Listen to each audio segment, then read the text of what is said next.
કલ્પના કરો, એક એવું મંદિર જ્યાં રાત પડતા જ હજારો ઉંદરો બહાર આવી જાય છે. પણ અજબ વાત એ છે કે અહીં કોઈ તેમને ભગાડતા નથી, પરંતુ લોકો તેમને પૂજા કરે છે. ભારતના રાજસ્થાનમાં આવેલું છે કરણી માતા ટેમ્પલ. આ મંદિર દુનિયામાં ઉંદરોનું મંદિર તરીકે ઓળખાય છે. અહીં 20,000થી પણ વધારે ઉંદરો રહે છે, અને ભક્તો તેમને દૂધ અને પ્રસાદ ખવડાવે છે.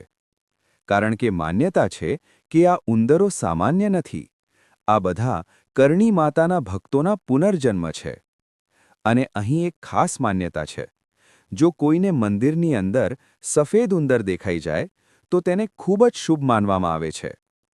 દુનિયામાં કદાચ એક જ એવું મંદિર છે જ્યાં લોકો ભગવાન સાથે સાથે ઉંદરોની પણ પૂજા કરે છે. આ છે ભારતની એક અજબ પણ સચ્ચી હકીકત.